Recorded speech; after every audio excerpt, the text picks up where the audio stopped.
या ब्रह्मा च्युत शंकर प्रकृतिभिर् देवै सदा वन्दिता सा महाभारत सरस्वती भगवती निशेषजाड्यापहा सा महाभारत सरस्वती भगवती निशेषजाड्यापहा.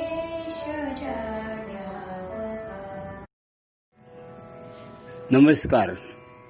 उपस्थित सर्व श्रोते गणहो, आपण इथं आलात, प्रवचनाचा लाभ घेणार आहात, याचा विशेष मला आनंद वाटतो. आपली उपस्थितीच ही माझी एक मोठी शक्ती आहे. तर अशा आपणा सर्वांचं मी मनपूर्वक स्वागत करतो. सुस्वागतम सुस्वागतम सुस्वागतम. आज अध्याय 14 याचं विश्लेषण किंवा जे वर्णन आलेलं आहे, जी माहिती आली आहे, तिचा आपण विचार करणार आहोत, अभ्यास करणार आहोत. या 14व्या अध्यायाचं नाव आहे गुणत्रय विभाग. जे 3 गुण आहेत त्यांचा विभाग, त्यांचं वेगळेपण, त्याचं वर्णन हा फक्त 3 गुणावर, ज्याला सत्व, रजस आणि तमस असं म्हणतात. सत्वगुण, तमोगुण आणि रजोगुण. सत्वगुण, रजोगुण आणि तमोगुण हे 3 सांख्यांच्या मते मूळ जी कारणं आहेत, त्यापैकी प्रकृती या कारणाचं, प्रकृती ज्याला म्हणतात त्या प्रथम कारणाचं हे गुणत्रय, 3 गुण हे घटक आहेत. सत्व, रजस आणि तमस. प्रमाण कमी जास्त होईल, परंतु 3 घटक असले तर प्रकृती होते. जसं H2O, तर हा जो पाण्याचा जो भाग आहे, ते पाण्याचे 3 घटक आहेत. हायड्रोजन आहे, ऑक्सिजन आहे, आणखीन काय तिसरा एक घटक आहे. ते 3 असतील तरच पाणी होतं. एखादा घटक कमी असला तर चालणार नाही. त्या तऱ्हेनं हे 3 घटक, जसं हे H2Oचे 3 घटक जसे पाण्याचे अविभाज्य भाग असतात, त्याचप्रमाणे प्रकृती ह्या तत्वाचे हे 3 अत्यावश्यक घटक आहेत. त्याशिवाय ती प्रकृती होऊ शकत नाही. तर असा हा जे 3 गुण आहेत, त्याचा आपल्याला या ठिकाणी अभ्यास करायचा आहे. हे 3 गुण कोणते आहेत, त्यांचा अर्थ काय आहे, ते एकमेकात कधी विसरतात का? पण नेहमी ते 3 चालतात. तिघांची आघाडी असं समजा. एकही त्यातला कमी होत नाही, त्यातले कुठलेही भरही पडत नाही. आणि अशा तऱ्हेने हे 3 गुण आहेत, त्याचं वर्णन करणारा हा पूर्ण अध्याय आहे. आता हे जे गुणत्रय आहेत ते मुख्यतः सांख्य दर्शनात आलेले आहेत. आणि सांख्य दर्शन हे सर्वात महत्त्वाचं दर्शन आहे. अनेक जी 6 दर्शने आहेत, नंतर 3 जे वेगळे आहेत, सांख्य, योग, न्याय, वैशेषिक, मीमांसा आणि उत्तर मीमांसा म्हणतात ते वेदांत.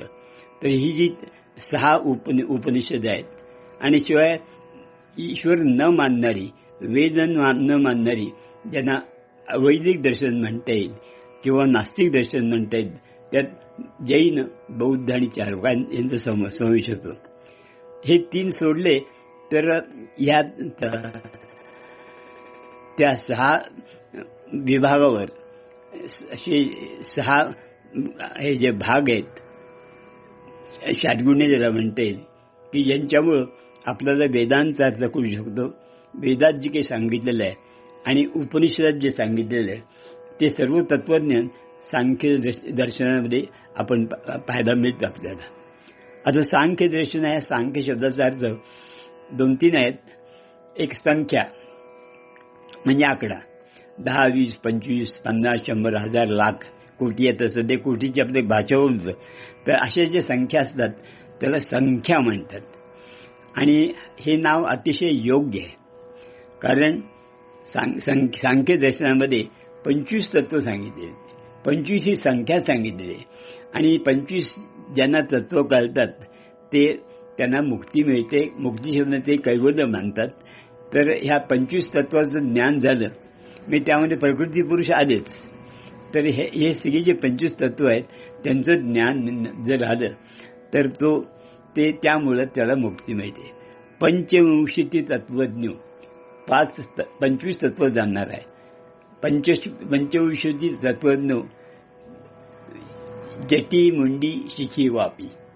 कुणी जटा धारण असेल, कोणी मुंडन करणार असेल, जटी मुंडी शिखी. शिखी म्हणजे ज्याच्या ठिकाणी शेंडी आहे असा.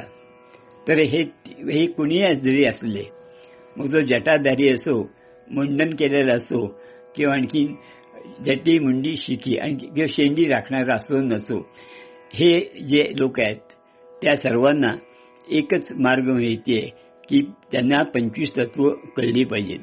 ही 25 तत्व कोणती आहेत ते आपण यथावकाश पाहणार आहोत. तर या तऱ्हेनं सांख्यांचं वैशिष्ट्य आणखी दुसरं असं आहे. संख्या म्हणजे बुद्धी. सांख्य हे वेद मानतात, परंतु केवळ वेद मानत नाहीत, त्या तर्काचाही ते विचार करतात की वेद सांगतात म्हणून पाणी गारवं आहे का बर्फ पातळ आहे त्याच्यावर ते विश्वास ठेवत नाहीत. प्रत्यक्ष आपल्याला अनुभव काय येतो. जे तर्काला पटेल, बुद्धीला पटेल, तोच विचार सांख्य दर्शनात केला आहे. दर्शन याचं आपल्याला नेहमी माहिती आहे. दर्शन म्हणजे देवदर्शन नव्हे की बाबा पांडुरंगाचं दर्शन घेतलं, हात जोडले, तर तसं नाही आहे. या ठिकाणी हे दर्शन जे आहे ही ज्ञानाची शाखा आहे. अनेक जशा फॅकल्टीज असतात तशा ह्या फॅकल्टीज आहेत की मग ती वेदांताची एक शाखा असेल किंवा आणखी सांख्यांची शाखा असेल, अशा ज्ञानाच्या ज्या वेगवेगळ्या शाखा आहेत त्याला हे विभाग म्हटलेलं आहे, षड्गुण्य म्हटलेलं आहे. तर या ठिकाणी थोडासा आणखी एक खुलासा करावा लागेल की सांख्य दर्शन हे निरीश्वरवादी आहे. प्रकृती आणि पुरुष यांच्या समन्वयानं, त्यांच्या जोडीनं जगाची निर्मिती होते. त्यात ईश्वराचा काही नाही. आपलं सर्व तत्वज्ञान हे ईश्वरावर आधारित आहे. कोणीतरी ईश्वर म्हणा, परमात्मा म्हणा, ब्रह्म म्हणा किंवा त्याला नावही नसेल, परंतु असं आहे तो एकमेव, ज्याला वेदामध्ये एकम सद म्हटलं आहे की ते एकमेव आहे. आणि दुसरं म्हणजे ते सद आहे म्हणजे अस्तित्वयुक्त आहे. आपल्याकडे अनेक दर्शनं अशी आहेत ती ईश्वर मानतच नाही, तो ईश्वर खरायचं मानतच नाही. बौद्ध त्याला ते मूळ तत्व आहे त्याला ते शून्य म्हणतात. जैन त्याला आणखी वेगळ्या तऱ्हेनं क्षण म्हणतात. तर अशी ही जी वेगवेगळी नावं आहेत ती नावं घेत असताना आपण हे जे दर्शन जे आहे सांख्य दर्शन, त्याचा संख्या आणि बुद्धी या दोन्ही दृष्टीने अर्थ अतिशय योग्य असा आहे. अर्थातच ते ईश्वर मानत नाहीत म्हणून त्याला निरीश्वरवादी म्हणत नाहीत. चारवाकी ईश्वर न मानणार आहेत आणि जैन चारवाकी ईश्वर मानतच नाहीत की फक्त जे दिसतं तेवढंच प्रत्यक्षमेव सत्यम, तसं सांख्यांचं नाही. नुसते प्रत्यक्षावर त्यांचा विचार नाही की जे बुद्धीला पटेल, मनाला पटेल त्याचंच आचरण करायचं, असा हा सांख्य शब्दाचा अर्थ आहे. आणि त्यांचं स्वरूप मी थोडक्यात आपल्याला सांगितलेलं आहे. तर या ठिकाणी ही जी मूळ तत्व आहेत, एक प्रकृती आणि पुरुष, तर त्याचं थोडीशी आपल्याला माहिती घ्यायची. तर प्रकृती ही एक प्रकारे चालू शकते, तिला चालता येत नाही, पण तिला डोळे नाहीत, ती डोळच नाही. चालते पण ते काही डोळे नाहीत. आणि पुरुष याच्या उलट, तो चालू शकतो परंतु त्याला डोळे नाहीत. उलट सुलट आहे. एकाला डोळे आहेत, एकाला डोळे नाहीत, एकाला पाय आहेत, एकाला पाय नाहीत. म्हणजे नेहमीच एक उदाहरण दिलं जातं की अंध पंगू न्याय आहे. आता हिला चालता येत नाही आणि पुरुषाला दिसत नाही, प्रकृती चालू शकते, तर काय होतं मग, तो जो अंध पुरुष आहे तो प्रकृतीच्या खांद्यावर बसतो, ती वाट दाखवते, चालायचं काम हा करतो. अशा तऱ्हेने एकमेकांना पूरक अशी दोन तत्व आहेत. त्याला अंधपंगू न्याय म्हणतात. एखादा आंधळा असावा, एखादा पांगळा असावा. पांगळ्याला कळत नाही, दिसत नाही आणि हिला चालता येत नाही. तिला डोळे मात्र चांगले आहेत अगदी चष्मा न लावतच पाहू शकते ती. तर अशी ही जी जोडी जी आहे ते एकमेकांना सहाय्य करतात. एकमेका सहाय्य करू अवघे धरू सुपंथ, या तऱ्हेनं ते एकमेकांना सहकार्य करतात. त्या चालणारा जो पुरुष आहे त्याच्या डोक्यावर ती प्रकृती बसते. आजच्या काळात विचार वेगळा करायचा, परंतु या तऱ्हेनं आंधळा चालणाऱ्याच्या खांद्यावर बसतो आणि मग दोघेही सुखरूप वाटचाल करतात. एक डोळ्याने पाहतो, एक पायाने चालतो, असा हा अंधपंगू न्याय आहे. हे थोडंसं प्रकृती आणि पुरुष यांचं मी वर्णन केलेलं आहे. आता ही प्रकृती कशी आहे, ती त्रिगुणात्मक आहे. यापूर्वीच उल्लेख केला. सत्व, रजस आणि तमस या तिघांची सत्वगुण, रजोगुण, तमोगुण ह्या तिघांचं कॉम्बिनेशन म्हणजेच हे तीन त्याची घटनात हे घटक आहेत. मागाशी उल्लेखप्रमाणे पाण्याचे 3 घटक असतात. प्रत्येक वस्तूचे काही ना काहीतरी घटक असतातच. आज शरीर म्हटलं की आज घटकच आहेतच नाही. डोक्यापासून पायापासून शेंडीपर्यंत हे निर्णय घटक आहेत ना. पण ते घटक असे सगळं मिळून शरीर बनतं. त्यात एखादा पाय नसेल तो बांगडा होतो, म्हणजे पूर्ण मनुष्य अपुरा असतो. एखादा डोळे दिसत नसेल तर तो आंधळा होतो, म्हणजे तो पुरुषाचा एक व्यंग होतं. परंतु काही कसे जरी असले तरी सर्व मिळून जसं आपण शरीराचं स्वरूप पाहतो तसं हे 3 गुणांनी युक्त अशी प्रकृती असते. त्यातला एकही गुण कमी झाला तर तिचं स्वरूप नष्ट होतं. जसं पाण्यातला एखादा ऑक्सिजन काढून घेतला तर हे पाणी राहतच नाही, काय तर होतच असेल. तर अशी ही जी प्रकृती आहे त्याच्या पुरुषाचं मी आपण वर्णन केलं. तो चालू शकतो पण पाहू शकत नाही. तो एखाद्या चालू शकणाऱ्या अशा व्यक्तीसारखा आहे. आता ही जी सांख्य दर्शन जे आहे तर त्याची पूर्व परंपरा आपण पाहणार आहोत. आधीच्या अध्यायामध्ये एक आपण क्षराक्षर विचार हा एक पाहिलेला आहे. ज्ञान विज्ञान हा भाग 7व्या अध्यायात आलेला आहे. तर या तऱ्हेनं सांख्यदर्शनाला मोठी परंपरा आहे. गीतेतच तिचा उल्लेख आहे. मी तर म्हणतो की गीता जर सांख्यदर्शन नसेल तर गीता ही गीता राहणारच नाही. जवळजवळ प्रत्येक अध्यायामध्ये जसं कर्मण्येवाधिकार असते हा श्लोक, अगदी बरीच वाक्य जे आपलं ध्येय वाक्य आहे ते जसं अनेकदा गीतेमध्ये वेगवेगळ्या संदर्भात येतं. त्या तऱ्हेनं वेगवेगळ्या संदर्भात विशेषतः सांख्यदर्शन आणि त्यांची जी विश्वोत्पत्तीची कल्पना आहे 25 तत्वांची मिळून त्याचे आपण पुढे विचार करणार आहोत. तर अशा तऱ्हेने 25 तत्व असलेली ही जी सांख्य विचारसरणी आहे ती सर्वात महत्त्वाची आहे. जरी ते अवैदिक दर्शन असलं तरीसुद्धा गीतेमध्ये आणि भारतीय तत्वज्ञानामध्ये आपण तिचा प्राधान्याने विचार केलेला पाहतो. आता मग पूर्ण योगदर्शनाचं काय? योगदर्शनसुद्धा सांख्यदर्शनाचीच एक बाजू आहे. सांख्यदर्शनामध्ये 25 तत्व सांगितलेले आहेत. त्यांनी फक्त एक विचार मांडला आणि तो म्हणजे ईश्वर मांडला.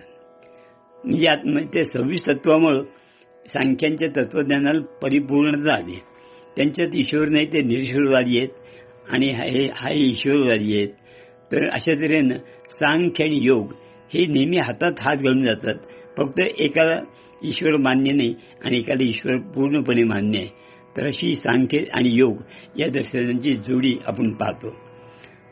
आता या अध्यायामध्ये ज्ञान उत्तम कसं असतं, कारण गुणत्रय विभाग जरी असलं तरी ते एक ज्ञानप्राप्तीचं साधन आहे.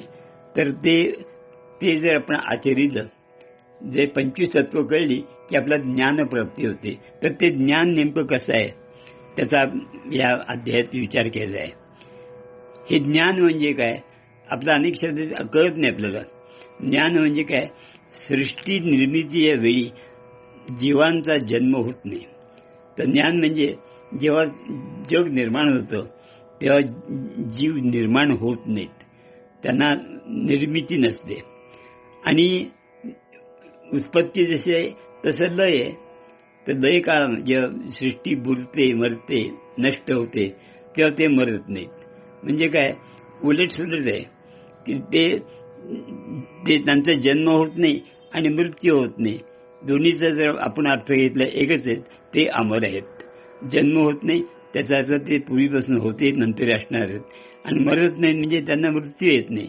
तर जीवाचं स्वरूप हे अखंड आहे, त्याला अजर आहे, अमर आहे, अमर्याद आहे, त्याला कालाचं बंधन नाही.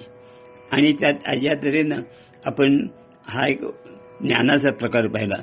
पण हे उत्तम ज्ञान असतं तरी कसं, तर त्याचे मुद्दाम महत्त्वाचा श्लोक असल्यामुळं, हा महत्त्वाचा विचार असल्यामुळं त्याचं एक गीतेत जे वर्णन आलेलं आहे ते आपण पाहणार. ज्ञानी कसा असतो, तेषाम ज्ञानी नित्ययुक्त. तेषाम ज्ञानी, ज्ञानी शब्द आलेला आहे, नित्ययुक्त एक भक्तिर्विशेषते. जो एकमेव म्हणजे एक मनापासून एकत्व, मनावर एकाग्र करून जो भक्ती करतो, अशी भक्तीचा इथं उल्लेख केलेला आहे. तर ही भक्ती आहे, ही ज्ञानापेक्षा श्रेष्ठ आहे असं म्हटलेलं आहे. प्रियो ही ज्ञानो अत्यर्थम. आणि असं एकदा गुरुशिष्यात नातं आलं की जे त्यांच्यात काही वेगळे पण विभक्ती विभाग असा राहत नाही.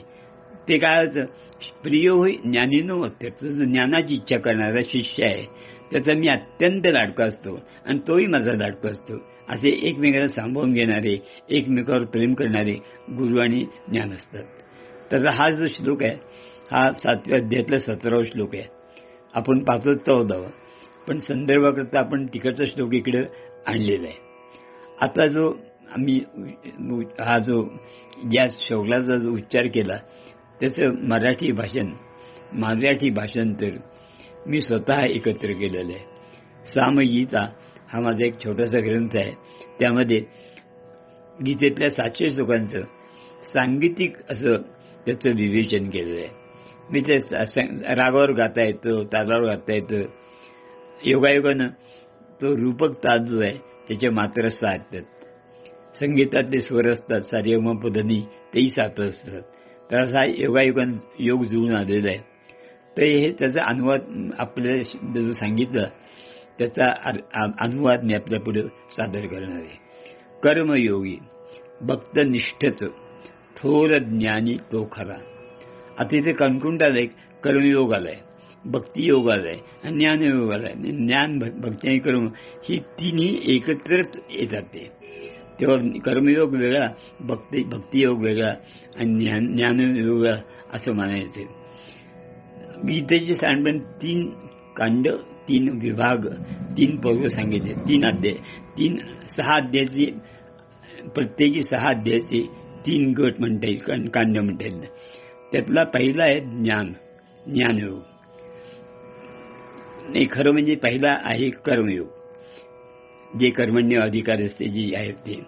आणि दुसरा भाग जो आहे तो भक्त.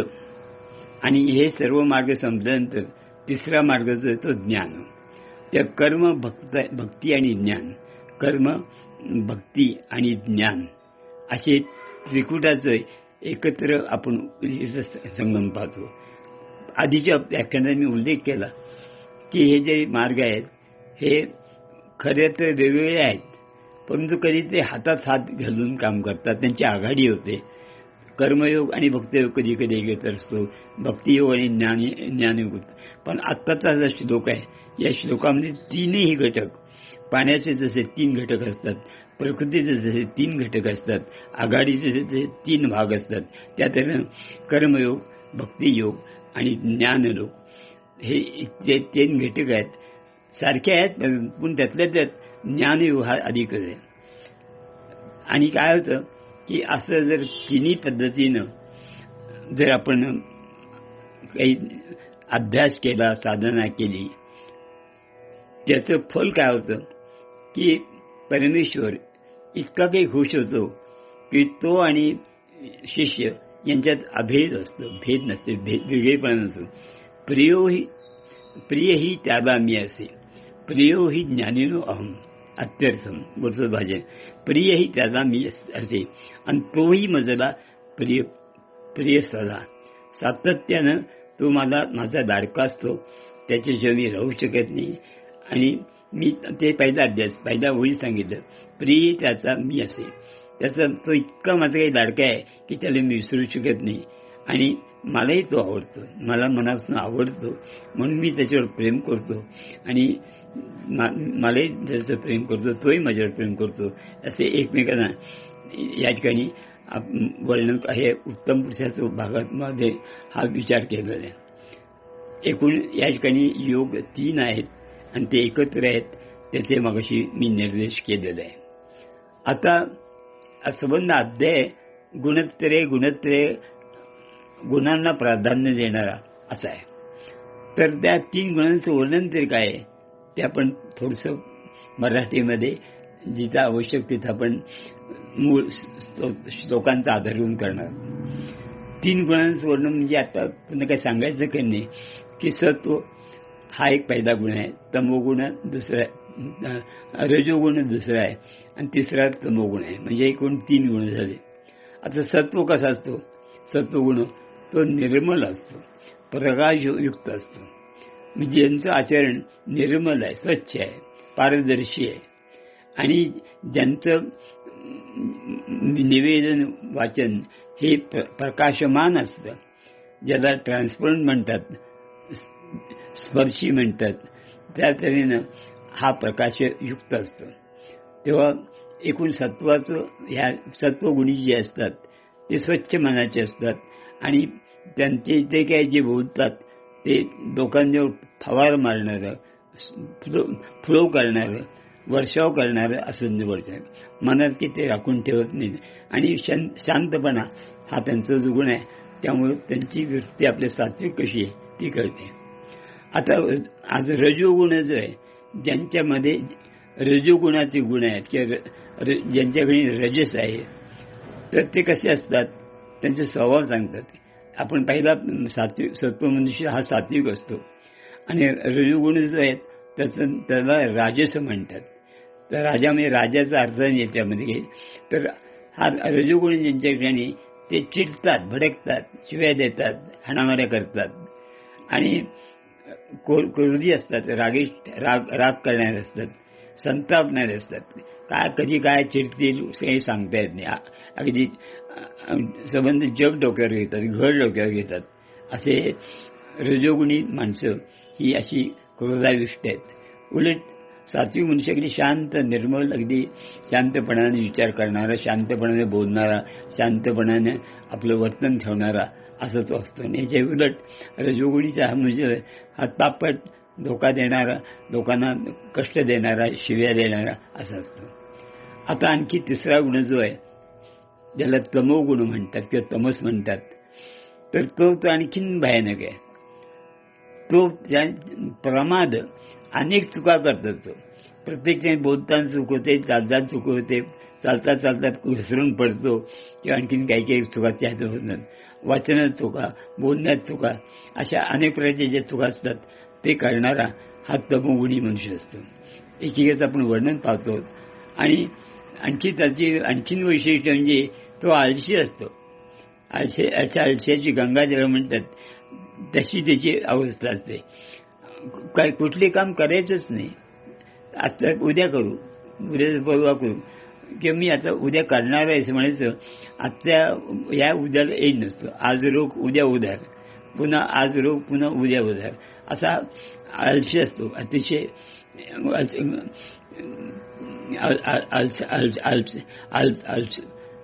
आळस करणार असा असतो. आणि मग त्यामुळे काय, घरी बसल्यानंतर काही उद्योग नाही, काही वाचन नाही, काही श्रवण नाही, कुठले संगीत ऐकायचं नाही, नृत्य पाहायचं नाही, टी व्ही पाहायचा नाही. आणि त्यामुळं त्याला झोप येते, पेंग येते, काही कामच नाही. पुढे जर काही काम असेल तर आपल्याला काही आपण जागे असतो ना, परंतु काहीच काम नाही, सगळंच अगदी मोकळं असेल. कोणी मित्र नाही, मैत्रीण नाही, नातलगांचा विचारत नाही आणि अशा तऱ्हेनं त्याला झोप येत असते. हे त्याचं एक वर्णन आपण या ठिकाणी पाहिलं आहे. आता हे 3 गुणांचं फलक आहे ते आपण या ठिकाणी पाहणार आहोत. ते मूळ 14 अध्याय जे सांगितलेलं आहे ते आपण मूळ भाषांतरासह सांगणार आहोत. 3 गुण कसे आहेत? कर्मणा सुकृतस्य आहो, सात्विकम निर्मलम फलम. हे फल कसं असतं, जो सात्विक आहे त्याला चांगलं फल मिळतं.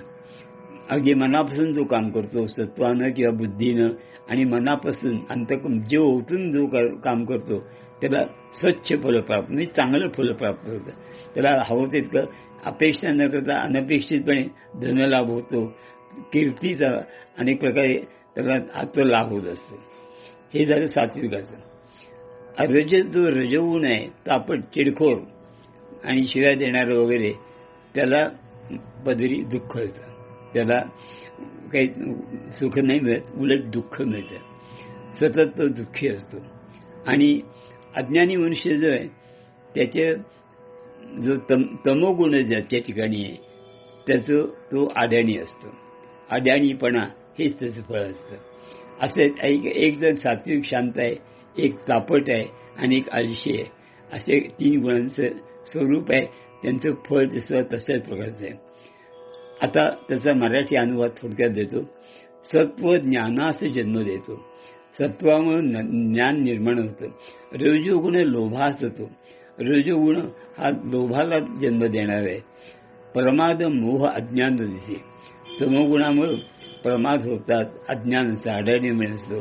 तर हे सर्व त्या गुणातून निर्माण होणारी निर्मिती आहे की सत्वातून ज्ञानाची निर्मिती, रजोगुणातून लोभाची निर्मिती आणि अज्ञानातून प्रमाद, अज्ञान यांची निर्मिती. असे हे संबंध आपल्या आयुष्याचं, आपल्या व्यक्तिमत्वाचं आचरण कसं असतं. अर्थात आपल्या लक्षात येतं की आपण तमोगुण टाकला पाहिजे, आळस टाकला पाहिजे, रजोगुण तापटपणा टाकला पाहिजे, शांत मनाने काम केलं पाहिजे. एक प्रकारची आचारसंहिता आहे असं आपल्याला काही म्हणतात. पुढचा भाग असा आहे की जवळ आपण शेवटापर्यंत आलेलो आहोत. शेवटचा जो भाग आहे समाप्तीपर्यंत आपण आलेलो आहोत. तर त्यामध्ये ईश्वर प्राप्ती, 3 गुणांचा आधार घेऊन, 25 तत्वांचा आधार घेऊन, चांगले वाईट आपण मगाशी पाहिलंच. तर त्या सांख्यपद्धती, विश्वोत्पत्तीबद्दल जे विचार आलेले आहेत त्याला अनुसरून जो साधना करतो त्याला नेमकं फल काय मिळतं हे शेवटच्या श्लोकात सांगितलं आहे. ब्रह्मणो ही प्रतिष्ठा अहम. मी ब्रह्माची मी प्रतिष्ठा आहे. अमृतस्य अव्ययस्य. तर जे अमर आहे, अजरामर आहे आणि जे कधी नष्ट होत नाही असं जे ब्रह्मन तत्व जे त्याची मी प्रतिष्ठा आहे, म्हणजे तोच मी आहे असं वेगळ्या भाषेत सांगता येईल. शाश्वतस्य धर्मस्य सुखस्य ऐकांतिकस्य. माझं एक प्रकारे मीच वर्णन आहे. मी कृष्णाच प्रजापती ब्रह्मदेवाच वर्णन आहे की शाश्वत धर्माचा मीच आधार आहे. मी माझ्यामुळे शाश्वत धर्म होतो. आणि आत्यंतिक सुख जे आहे, ज्याला आत्यंतिक प्रथम क्रमांकाचं सुख आहे ते सुद्धा माझ्यामुळे होतं. ते अतिशय अहम शब्द आलेला आहे. तर असं वाटलं अहम का बरोबर सारखं गीतेमध्ये सचमे प्रिया आपण 10वी म्हटलेलं पाहिलं की या मी काय आहे. तर ते व्यक्तिगत मी नाही, तो काही सगुण साकार अशा तऱ्हेनं ज्याला आजच्या भाषेत श्रीमान, श्रीयुत किंवा आणखी मिस्टर म्हणतात तसा ती व्यक्ती नव्हे तर ते एक तत्व आहे. मी म्हणजे तू आणि मी तुझी भाषा बोलतो ना आपण, तर त्या तसा मी नाही आहे.